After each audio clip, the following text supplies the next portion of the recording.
সরকার priority দেয় প্রতিটা মেয়েদের স্কুলে, তো সেই ক্ষেত্রে আমার মনে হয় ইমপ্লিমেন্টটা অনেক বেশি হবে। আর এখানে অনেক আমার ছোট বোনরা আছে, আমি কিছু কথা বলবো যেটা সবাই এডুকেশন ওয়েতে নিবা, কেউ বাজে ওয়েতে নিবা না। আমার কথার পয়েন্টটা একটু অনেক বড়, কারণ কি আমরা এইসব জিনিস নিয়ে কথা বলি না, তাই শুনতে খারাপ লাগবে। বাট ফরেন কান্ট্রিতে, যে সমস্ত কান্ট্রিতে এডুকেশনকে অনেক বেশি প্রায়োরিটি দেওয়া হয়, ওই সমস্ত দেশে সেক্স এডুকেশন দরকার। আমি মনে করি একটা ইন্ডিয়া হচ্ছে লার্জেস্ট কান্ট্রি, যেখানে মানে পপুলেশনের দিক থেকে লার্জেস্ট কান্ট্রি, তাই তো? তো এত বড় একটা কান্ট্রি যেখানে মানে ফিফথ হচ্ছে হাইয়েস্ট রিচেস্ট কান্ট্রির মধ্যে পড়ে, জিডিপির দিক থেকে ফিফথে আসে। তো এত বড় কান্ট্রিতে যদি সেক্স এডুকেশনকে প্রায়োরিটি না দেওয়া হয়, যদি পাবলিকালি এটা নিয়ে কথা বলা না হয়, তো আমার মনে হয় এই ক্রাইমটা কোনোদিন কমবে না, উল্টা বাড়বে। তো সেক্স এডুকেশন আর হচ্ছে সেলফ ডিফেন্স, এই দুইটা পয়েন্ট যদি গভর্নমেন্ট স্ট্রিক্টলি নেয়, not for Bengal government, not any state government, পুরো সেন্ট্রাল, নট, আমি কোনো পলিটিক্যাল পার্টিকে এটার জন্য বলবো না, আমি ডিরেক্টলি আমাদের মানে যারা হাই অথরিটিতে, যারা কোনো পার্টির সঙ্গে যুক্ত না, লাইক আমাদের যেরকম হচ্ছে রাষ্ট্রপতি হোক বা সুপ্রিম কোর্টে যারা হাই অথরিটিতে আছে, তারা যদি এটাকে লাগু করে, sex education and self defence, এই দুটা জিনিস যদি হয়, আমি এটা বলবো না যে আজকে লাগু করলে কালকের থেকে বন্ধ হয়ে যাবে, এটা কোনোদিন পসিবল না। যে কোনো জিনিস সমাজে ইমপ্লিমেন্ট হতে টাইম লাগে। তো সময়ের সাথে সাথে এটা যখন বাচ্চাদের মাথায়, একটা ছেলে হোক, মেয়ে হোক, বাবা মা হোক, সবার মাথায় যখন এই জিনিসটা চলে আসবে, জাস্ট এটাই পয়েন্ট গভর্নমেন্টের কাছে, মিডিয়ার কাছে, যে গভর্নমেন্টের কাছে এই দুটা পয়েন্ট রাখা হোক। এই দুটা পয়েন্ট যদি গভর্নমেন্ট সত্যি ইমপ্লিমেন্ট করে, আমি অ্যাসিওর দিতে পারি যে উইদিন 5 to 10 ইয়ার্সের মধ্যে এই জিনিসটা অনেক কমবে। Thank you. আর্জি করে অবভিয়াসলি ওইটা ইনভেস্টিগেশন হচ্ছে, এখন আমি জানি না ভিতরের ব্যাপারটা আমি বলতে পারবো না। শাস্তি তো অবভিয়াসলি শাস্তির দাবি চাই। ইভেন আমার যতটুকু আমি বুঝলাম কেস স্টাডিতে, যতটুকু বুঝলাম, কোনোদিনই একটা মানুষের পক্ষে এটা পসিবল না যাকে সামনে রেখে বাকিজনকে পিছনে ভাগানো হচ্ছে। এটার পিছনে পলিটিক্যাল ব্যাকগ্রাউন্ডও থাকতে পারে, এটার পিছনে বড় বড় মাথাদের হাতও থাকতে পারে। তো এটা নিয়ে যদি সিরিয়াসলি ইনভেস্টিগেট হয়, তো সেই ক্ষেত্রে আমার মনে হয় যে দোষীরা বাইরে আসবে, আর তাদের তো অবভিয়াসলি আমি ফাঁসি দাবি করবো। কারণ কি, যতক্ষণ না আমাদের দেশে এই জিনিসটাকে, আমাদের দেশ এমন একটা দেশ যেখানে মুম্বাই বোম ব্লাস্টে 24 বছর ধরে জেলে বসে খাওয়ানো হচ্ছে। 1996-তে হয়েছে, 2010-এ মনে হয়। বাচ্চা, আমি বাচ্চাকে ভাবি যে বড় হয়ে কি হবে, ডাক্তার হবে না জাস্টিস হবে। এখন আমাদের কাছে একটাই প্রশ্ন, আমরা যদি ডাক্তারের বিচার না পাই, আমাদের ঘরে ঘরে এই যে মায়েরা আছে তার বাচ্চাদেরকে এমন জাস্টিস বানাবো যারা আমাদেরকে এই নৃশংসভাবে খুন করে। পৃথিবী থেকে ধর্ষণ নামটা কি জিনিস, যারা লোপাট হয়ে যেতে পারে, সেই রকম মহিলাদের আওয়াজ আর্তনাদ তারা চিন্তা করতে পারেনি।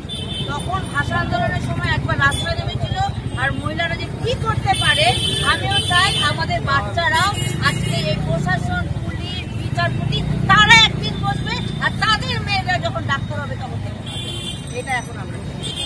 আমি মেডিকেল স্টুডেন্ট, তো আইসিউ টেকনিশিয়ান।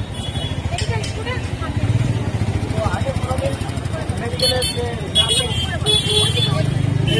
যে নার্সগুলো আছে, কোনোদিনও বলতো না যে ভাই আমাকে একটু হস্টেল পর্যন্ত ছেড়ে দিন। এখন আমাকে বলে যে ভাই 8টা বেজে গেছে, আমাকে একটু হস্টেল ছেড়ে দিন। তো কথাটা শুনে আমার খুব খারাপ লাগছে, এমন খারাপ লাগছে যে আমার কান্না পেয়ে গেছে। যে কোনোদিন যে একটা সিস্টার বলেনি যে ভাই আমাকে হস্টেল পর্যন্ত ছেড়ে দে, এখন আমাকে হস্টেল পর্যন্ত ছেড়ে দিতে হচ্ছে। আমি ওদের জুনিয়র, কিন্তু তাও আমাকে ওদের সাথে যেতে হচ্ছে। কেন যেতে হচ্ছে? আমাদের মতো ছেলেগুলা মেয়েগুলাকে অত্যাচার করে, তাই ওই মেয়েগুলা যত ডাক্তার, যত গানে ডাক্তার থেকে শুরু করে টোটাল কিন্তু মেয়েরা থাকে। এবার সেই জায়গায় মেয়েদের যদি ভবিষ্যতে তারা বন্ধ করে দেয়, তাহলে মেয়েরা একটা পারবে তো। আর সেই আগে একটা ব্যাপার হতো, মেয়ে জন্ম দিতে গেলে মানুষ ভয় পেত। এখন তো আমার মনে হয় ছেলে জন্ম দিতে গেলে ভয়, কারণ তার কি গ্যারান্টি আছে আমার ছেলেটা বড় হয়ে একটা ক্রিমিনাল হবে কিনা, একটা রেপিস্ট হবে কিনা, কি তাই তো? আগে আমরা মেয়ে জন্ম দিতে গেলে ভয় পেতাম যে মেয়ে দিয়েছে, মেয়েকে কি করে দিয়ে দিব, কিন্তু একটা আজকাল হচ্ছে। আর আমাদের দেশে কি হচ্ছে, যে রেপিস্ট তাকে মারপিট দিয়ে মানে আমাদের আগে মানে জেলে বসে খাওয়ানো হচ্ছে। কেন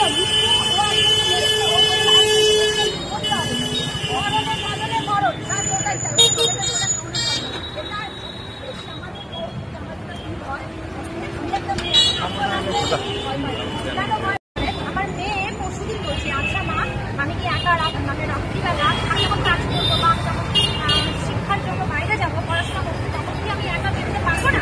তো ওর একটা আমি কি বড় হয়ে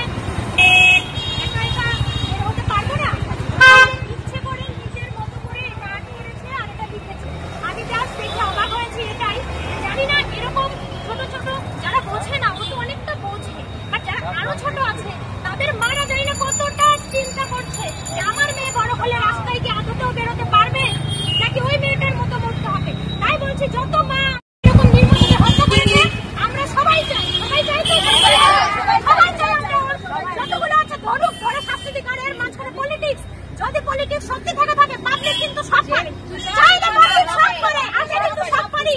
সব যদি খাওয়া দাওয়া সব যদি টেনশন করে ঘরে বসে এই ডিপ্রেশন গুলো ভাবতে থাকে মেয়েরা, দুদিন পরে দেখবে কাজ কাম ছেড়ে দেবে। সেটা তো তাহলে আমরা কি চাই? এটা শাস্তি অবশ্যই চাই। তো আমরা শাস্তি চাই, এটার আবেদনই করছি আদালতের কাছে, মানুষের সবার কাছে। মুখ্যমন্ত্রীর কথা কিছু বলছি না, আমরা পলিটিক্স আমরা ছোট ছোট একটা ক্রিয়েটার, আমাদের মনের কথা আমরা ইউটিউবে বলি, ফেসবুকে বলি, সেটাই আমি এখানে তুলে ধরছি।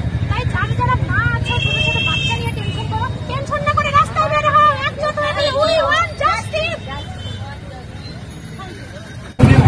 আছে তো কিছুদিন পর দুর্গাপূজা, যে মাকে আমরা পূজা করি, আজকে তারই একটা রূপকে নিঃসবভাবে হত্যা করা হলো, রেপ করা হলো।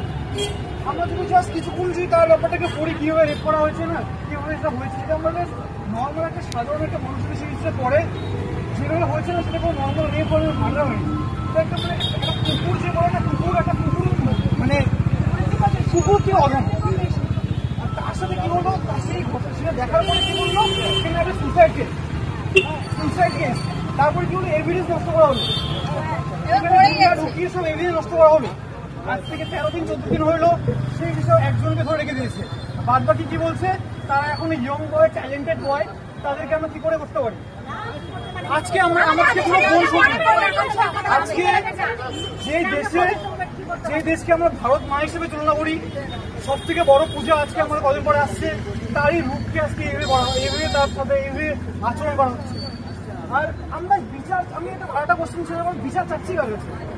আমরা যদি এই ঘটনাটা ভালো করে দেখে, আমরা একটু আগে আমি স্যার আসছিলাম, তো আমাদের মিছিল থেকে আমরা তুমি আমরা আসছি, বাট আমরা মানে একটা কোশ্চেন আসছে, আমরা বিচার চাচ্ছি কাছে। বিচার তাকে যে এভিডেন্স নষ্ট করে দিচ্ছে, বিচার কি আমরা তাকে যাচ্ছি, সমস্ত কিছু নষ্ট করে দিচ্ছি, তাকে বিচারে যাচ্ছি আমরা। বিচারটা চাচ্ছি কার কাছে? সিস্টেম বিচার